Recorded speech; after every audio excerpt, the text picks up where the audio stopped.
வணக்கம், welcome to my channel. இன்னைக்கு என்னோட 7th டே. ஸோ இந்த 6 டேஸில் நம்ம வந்து பேசிக்காக ஒரு 5 செக்லிஸ்ட் தான் வச்சுருக்கோம். அந்த 5 செக்லிஸ்ட்டை ரெகுலர் பேசிஸில் வந்து செக் பண்ணிட்டேன், அதாவது பெர்ஃபார்ம் பண்ணிட்டு வரணும். அதான் ஸோ உங்களுக்கு வந்து செக்லிஸ்ட் வந்து என்ன அப்படின்னு தெரியலனா, டே 1ஓட வீடியோவில் வந்து நான் ஃபஸ்ட்டு செக்லிஸ்ட் பற்றி பேசிட்டு அதுக்கப்புறம் தான் டே 1ஓட வீடியோவே இருக்கும். ஸோ செக்லிஸ்ட் பற்றி தெரிஞ்சுக்கிட்டோன்னா நீங்கள் டே 1ஓட வீடியோ பார்க்கலாம். இன்னைக்கு டே 6ல் என்ன நடக்குது அப்படின்னு தான் பார்க்க போகிறோம்.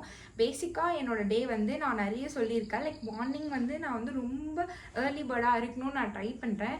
ஏன்னா நான் எப்போவுமே எழுந்துக்கிறத விட ஒரு 1.5 மணி நேரம் 1 மணி நேரம் முன்னாடி இருந்தாலே என்னோட வேலையில் வந்து, அதாவது டெய்லி நான் பண்ணணும்னு நினைக்கிற பாதி வேலைகளில் வந்து மார்னிங் செஷனே நான் கவர் பண்ணிடுவேன். இப்போ அடிஷ்னலாக இந்த சேலஞ்சில் வந்து ஒரு டூ லிஸ்ட் மாதிரி நம்ம ப்ரிப்பேர் பண்ணிட்டு வந்துட்டுருக்கோம். 2 days வந்து ப்ரிப்பேர் பண்ணியிருக்கேன். அதில் 1 day வந்து நான் பெர்ஃபார்ம் பண்ணிட்டேன். செகண்ட் டே வந்து இன்னைக்கு தான் நம்ம வந்து பார்க்க போகிறோம். செகண்ட் டே ஒரு டூ லிஸ்ட்டில் வந்து எவ்வளோ விஷயம் நான் கம்ப்ளீட் பண்ணியிருக்கேன் அப்படின்னு சொல்லிட்டு இப்போ தான் பார்க்க போகிறோம். அதுக்கு முன்னாடி நான் இப்போ வரைக்குமே ஒரு 1.5 லிட்டர் வாட்டர் வந்து குடிச்சிருக்கேன். இதுக்கு மேலே வந்து 2 இல்லைனா 3 லிட்டர் வந்து டார்கெட் பண்ணி வச்சுருக்கேன். ஸோ பேசிக்காக என்னோட சேனல் நீங்கள் புதுசாக பார்க்குறீங்கன்னா, எனக்கு ஒரு 2013 ஒரு கிட்டத்தட்ட ஒரு 10-11 வருஷமாக இந்த பீரியட்ஸ் வந்து சரியாக வராது. அதில் வந்து இந்த கடைசி ஒரு 7-8 இயர்ஸாக வந்து நான் ஹாஸ்பிட்டல் போயிட்டு டேப்லெட்ஸ் போட்டு என்னோடய பீரியட்ஸ் வர வச்சுருக்கேன். இது எல்லாம் வேண்டாம், எனக்கு வந்து நேச்சுரலாக பீரியட்ஸ் வர வைக்கணும் அப்படின்றதுக்காக தான் நான் இந்த ஜேர்னியை ஸ்டார்ட் பண்ணேன். ஸோ அதுக்கேற்ற மாதிரி எனக்கு நேச்சுரலாக பீரியட்ஸ் வரவும் ஸ்டார்ட் ஆச்சு. பட் நான் இதை ஷேர் பண்ணும்போது எனக்கு நிறைய இந்த பிசிஓடி இருக்க பொண்ணுங்க, பீரியட்ஸ் ரெகுலராக வராத பொண்ணுங்க, டேப்லெட்ஸ் போட்டு தான் பீரியட்ஸ் வர வைக்கிற பொண்ணுங்களெல்லாம் நான் வந்து கனெக்ட் பண்ண முடிஞ்சிடுச்சு. ஸோ லைக் நான் ஷேர் பண்ண அவங்களும் அவங்களோட அப்டேட் ஷேர் பண்ணிட்டே இருக்காங்க. இதனால தான் இந்த சேலஞ்ச் வந்து கான். ஸோ உங்களால் மட்டும்தான் இந்த சேலஞ்ச் வந்து வளர்ந்துட்டுருக்கு. நீங்களும் ஃபாலோ பண்ணுவீங்க. ஏதோ ஒரு நாள் நீங்கள் இதை பார்த்தீங்கனாலும், பிசிஓடி வந்து டேப்லெட்ஸ்லாம் இல்லாமல் சரி பண்ணலாம் போல், நமக்குமே நேச்சுரலாக பீரியட்ஸ் வரும் போல் அப்படின்னு உங்களுக்கு தோணுச்சுன்னா அதுவே எனக்கு போதும் தான். அண்ட் இன்னைக்கு ஒரு 2 days பேக் வந்து ஒரு ஹேர் ஸ்டைல் ட்ரை பண்ணுறேன்னு சொன்னால, அந்த ஹேர் ஸ்டைல் தான் ட்ரை பண்ணியிருக்கேன். பட் அப்போ ஹேர் வாஷ் பண்ணதால அவ்வளோவா செட் ஆகலை. இப்போ ஹேர் வாஷ் பண்ணி ட்ரைலாம் பண்ணிட்டு இருந்தால் நல்லா செட் ஆகுது. ஃபஸ்ட்டு போயிட்டு டே 6ஓட டூ லிஸ்ட்டை வந்து பார்த்துட்டு அதில் நான் என்னெல்லாம் பெர்ஃபார்ம் பண்ணியிருக்கேன் அப்படின்னு பார்க்க போகிறோம். அண்ட் டே 7 இன்னைக்கான டூ லிஸ்ட்டும் ப்ரிப்பேர் பண்ண போகிறோம். டூ லிஸ்ட்னால் ரொம்ப சிம்பிள். நம்ம பேசிக்காக ஒரு ரொட்டீன் வச்சுருப்போம்ல, அந்த ரொட்டீனை தாண்டி ஒரு சில விஷயங்கள்லாம் வந்து நம்ம இன்னொரு நாளைக்கு வந்து கேரி ஃபார்வர்ட் பண்ணிகிட்டே இருப்போம். லைக் நாளைக்கு பண்ணலாம். அதெல்லாம் நம்ம பின் பாயிண்ட் பண்ணி ஒரு நாளில் நம்ம பண்ண போகிறோம். அப்படி நம்ம பண்ணும்போது நம்மளோட பர்சனல் பீஸ் இருக்கும்ல, லைக் இது பண்ணணும் அது பண்ணணும் இப்படி இருக்கும்ல, லைக் பேக் சைட் மைண்டில் இப்போ வந்து ஒரு ட்ரெஸ் எடுக்க போகிறோம்னு வச்சுக்கோங்க. அதாவது ரேக்லேருந்து ட்ரெஸ் எடுக்க போகிறோம். அது ரொம்ப கிளம்ஸியாக இருக்குது. பட் நமக்கு அவசரமாக இருக்குன்னா அந்த ட்ரெஸ் எடுத்து போட்டு போயிடுவோம். ஆனால் நமக்கு இந்த ரேக் ஒரு நாள் அடிக்க வைக்கணும், இந்த ரேக்கில் ஒரு நாள் அடிக்க வைக்கணும். ஆனால் அந்த ரேக்கை அடிக்க வைக்கிற நாளே வராது. அதுக்கு நம்ம ஷெட்யூலே பண்ண மாட்டோம். அந்த மாதிரி எந்தெந்த விஷயம்லாம் நான் வந்து தள்ளி போடுறேன், இது வந்து ரெகுலராக பண்ணால் நம்ம லைஃப் நல்லாயிருக்கும், ஆனாலும் இது பண்ணுறதா அப்படி சொல்லிட்டு தள்ளி போடுவோம்ல, அந்த மாதிரி ஒரு சில விஷயங்கள் தான் நம்ம டூ லிஸ்ட்டாக ஆட் பண்ண போகிறோம். ஸோ ஃபஸ்ட்டு போய் நேற்று டூ லிஸ்ட்டை வந்து செக் பண்ணலாம்.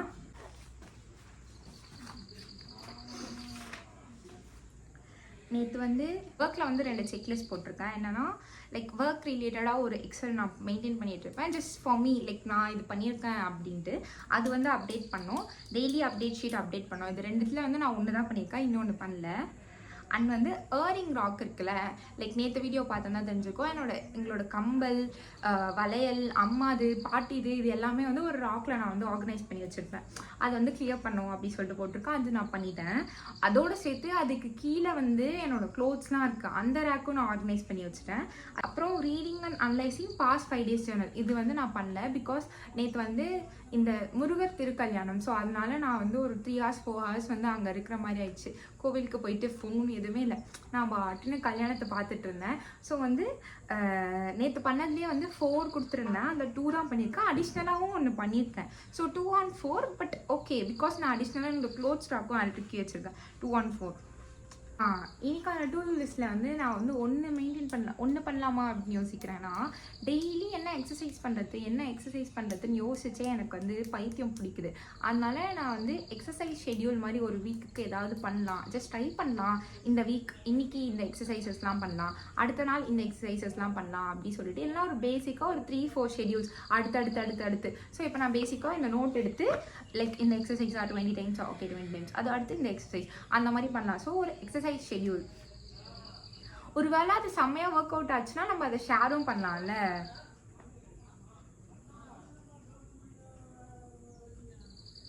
ஹேர் ஆயிலிங் இருக்கு,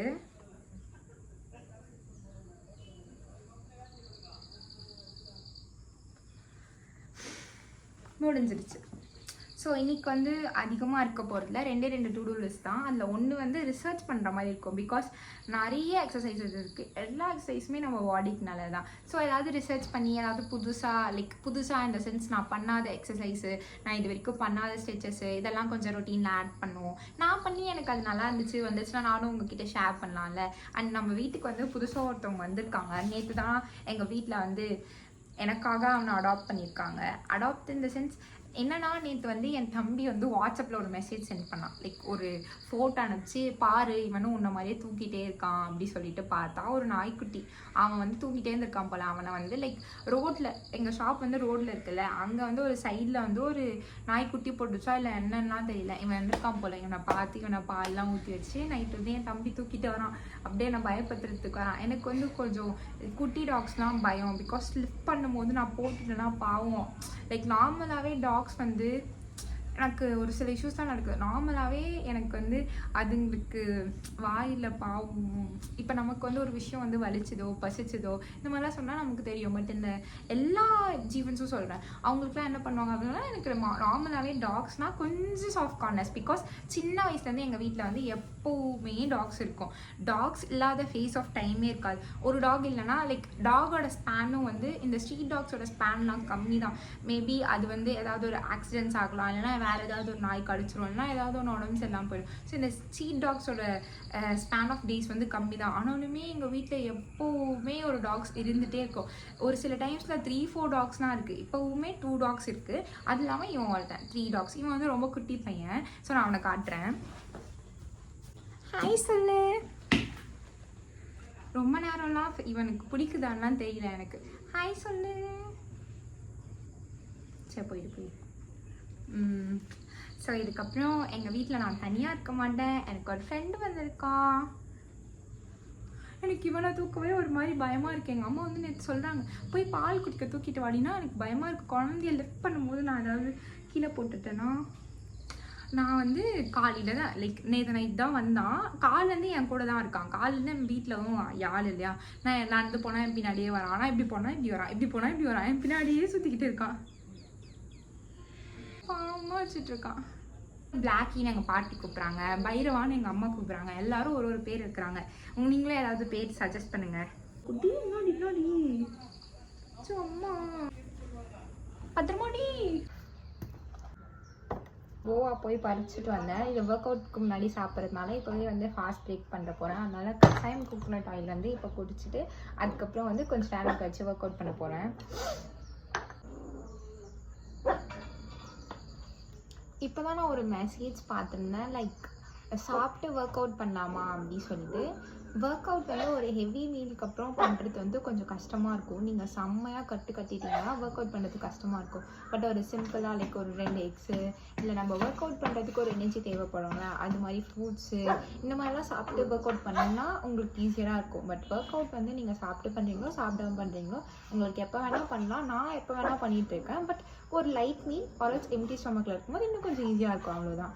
பேசிக்காக ஒரு ஒர்க் அவுட் பண்ணுறதுக்கு முன்னாடியே கொஞ்சம் பிரேக்ஃபாஸ்ட் மாதிரி இல்லைனா கொஞ்சம் எனர்ஜிக்கு ஏதாவது சாப்பிட சொல்லுவாங்க. So it's not a problem. நீங்கள் சாப்பிட்டு கூட ஒர்க் அவுட்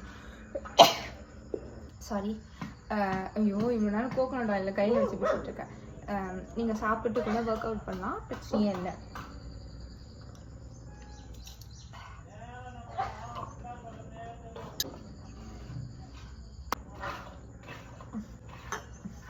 ஸ்கூல் படிக்கும்போது 3 சண்டேஸோ 2 சண்டேஸோ வந்து சண்டேஸில் வந்து தலை வந்து ஒரு பிரைட் போட்டு போகலான்னு சொல்லுவாங்க. அப்போ வந்து எனக்கு முடி அடர்த்தியாக இருக்குமா, கோண வலுவை எடுத்து இங்கே வந்து நல்லா சுருட்டி போட்டு போவோம். செம்மையாக இருக்கும், பஃப்லாம் இருக்கும்.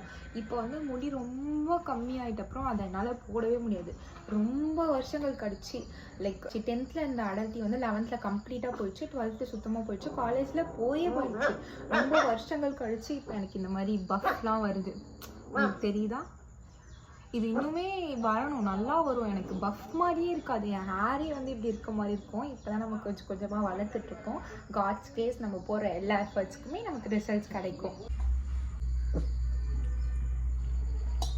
அண்ட் என் வீடியோஸ் பார்க்குறீங்க, உங்களுக்கு ஏதாவது ஒரு சில டவுட்ஸ் இருந்துச்சுன்னா நீங்கள் வந்து கமெண்ட் செக்ஷனில் சொல்லலாம். இல்லை லைக் ரொம்ப பர்சனலான ஒரு டவுட்ஸ் இருக்குது, இல்லை பர்சனலாக நீங்கள் ஏதோ ஒரு விஷயம் ஷேர் பண்ணணும், அது நீங்கள் இந்த மாதிரி சோஷியல் மீடியாவில் ஐ மீன் எல்லோரும் பார்க்குற ஒரு மீடியமில் ஷேர் பண்ணுறதுக்கு உங்களுக்கு ஒரு மாதிரி இருந்துச்சுன்னா என்னோடய இன்ஸ்டாகிராம் ஹேண்டில் சுபானு கோபிநாத் நீங்கள் சர்ச் பண்ணிங்கன்னா வரும். அதில் வந்து நீங்கள் எனக்கு டெக்ஸ்ட் பண்ணலாம், நான் அதுக்கு ரிப்ளை பண்ணுறேன். ஒரு இப்போ ஓகே யூடியூப்பில் தெரிஞ்சாலே பரவாயில்லனா நீங்கள் யூடியூப்லேயே வந்து எனக்கு டெக்ஸ்ட் ஐ மீன் கமெண்ட் பண்ணலாம். இவ்வளோ நாள் மோஸ்ட்டாக நான் தனியாகவே இருந்துட்டேனா, எந்த பிரச்சனையும் இருக்காது. இப்போ இவன் வந்ததுலேருந்து எனக்கு இவனை பார்க்கறதே வந்து ஒரு பெரிய வேலையாக இருக்குது. எங்கன்னா போய் ஒளிஞ்சிக்கிறான், தூங்கிடுறான். அவனை வந்து நான் வீடு ஃபுல்லாக தேடுற மாதிரி இருக்குது. இப்போ பாரு, நான் வந்து ஒர்க் அவுட் பண்ண ஸ்டார்ட் பண்ணி ஜஸ்ட் மெடிடேஷன் தான் ஸ்டார்ட் பண்ணேன். அவன் வந்து நக்கறான், என்கிட்டயே வந்துக்கிறான், பக்கத்தில் சுற்றி சுற்றி வந்துட்டு இருக்கான். லைக் என்னன்னா, மெடிடேஷன் பண்ணும்போது நம்ம வந்து ரொம்ப அமைதியாக இருக்கணும். நான் வந்து கான்சன்ட்ரேஷனே மிஸ் பண்ணாமல் லைக் ஏதோ ஒரு விஷயத்தில் கான்சன்ட்ரேட் பண்ணிட்டு இருப்பேன். At least breath in breathe out இல்லை ஏதாவது ஒரு பேர் சொல்லி அந்த மாதிரி கான்சன்ட்ரேட் பண்ணிட்டு இருப்பேனா, கரெக்டாக வந்து நக்குறானா, லைக் லிக் பண்ணுறான். அப்படியே பக்கத்தில் லைக் அந்த வாலாட்டத்துலாம் என் மேலே படுது. அப்போ வந்து அப்படியே கொஞ்சம் பாடிலாம் ஷேக் ஆகி கான்சன்ட்ரேஷன் வந்து மிஸ் ஆகுது. கொஞ்ச நேரம் கழிச்சு டயர்ட் ஆகி அவனே ரெஸ்ட் எடுக்க போயிட்டான். அதுக்கப்புறம் நான் ஒரு 45 மினிட்ஸ் ஒர்க் அவுட் வந்து கம்ப்ளீட் பண்ணி முடித்தேன். இப்போ தான் வந்து ஒர்க் அவுட் கம்ப்ளீட் பண்ணிவிட்டு கொஞ்சம் ரெஸ்ட் எடுத்து ஸ்கிப்பிங் ஆட போகலான்னு சொன்னால், இவன் வந்து என்னை சுற்றி சுற்றி வந்துக்கிட்டே இருக்கான். எங்கள் அம்மா வந்து சொன்னாங்க இந்த மாதிரி லைக் இப்போ தான் வந்திருக்கானா, கொஞ்சம் நேரம் வந்து வீட்டுக்குள்ளேயே வச்சுக்கோ, வெளியிலலாம் அனுப்பாத அப்படி சொல்லிட்டு சொன்னான். இப்போ நான் வந்து வெளில போனால் இவன் என் கூடயே வந்துடுறான். அப்புறம் வெளியில் நாங்களே வந்து டாக்ஸ் வளர்க்குறோமா, ஸோ அவங்க ஏதாவது கடிச்சிருவாங்க அப்படி சொல்லிட்டு இன்னைக்கு வந்து இப்போ கரெக்டாக ஸ்கிப்பிங் மட்டும் ஸ்கிப் பண்ணிவிட்டு ஈவினிங் அம்மா வந்துட்டாங்கன்னா அவங்கக்கிட்ட விட்டுட்டு வாக்கிங் இல்லைனா அப்போ ஸ்கிப்பிங் ஆடலாம் அப்படி சொல்லிட்டு தான் பிளான் வச்சுருக்கோம். எங்கே போனாலும் என் பின்னாடி சுற்றிட்டு வந்துட்டுருக்கான். நான் திடீர்னு வேலை பார்க்க ஆரம்பிச்சிட்டேன்னா அப்போ எனக்கு பயமாயிடுச்சு, எங்கே போயிட்டான்னு சொல்லிட்டு நான் போய் தேடுறேன். எங்கள் பெட்ஷீட்டுக்குள்ளே போயிட்டுருக்கான்.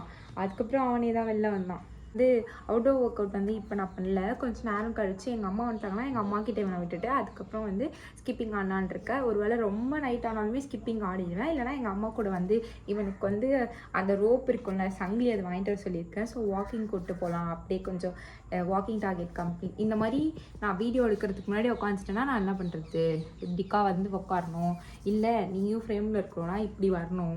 ஸோ ஈவினிங் எப்படின்னா இதை கம்ப்ளீட் பண்ணிடலாம். ஃபர்ஸ்ட் மீல் சாப்பிட்டுட்டு எனக்கு ஒரு 1 ஹவர் வந்து டைம் இருந்துச்சு. அதனால் டூ டூ லிஸ்ட் எடுத்து ஃபஸ்ட் எக்ஸசைசஸ்லாம் எக்ஸ்ப்ளோர் பண்ண ஸ்டார்ட் பண்ணேன். அதுக்கப்புறம் ஆயில் வச்சேன் தலைக்கு. ஓரளவுக்கு ஆயில் அப்ளை பண்ணியிருக்கேன். ஸோ கொஞ்ச நேரம் இது ஊறட்டும். எங்கள் அம்மா வந்தாங்கன்னா எங்கள் அம்மா கொஞ்சம் ஈர் எடுப்பாங்க, இல்லைனா பெயினாவது கொஞ்சம் எனக்கு என் தலையில் பார்த்து விடுவாங்க. பட் நான் ஓரளவுக்கு ஆயில் அப்ளை பண்ணிட்டேன். அண்ட் செகண்ட் மீல் வந்து எனக்கு ரொம்ப பிடிச்ச எக் கிரேவி. எனக்கு இந்த மாதிரி உடச்சி ஊற்றினா ரொம்ப பிடிக்கும். இதை சாப்பிட்டு என் டேவை கம்ப்ளீட் பண்ணிட்டேன். And thank you so much for வாட்சிங். பாய்.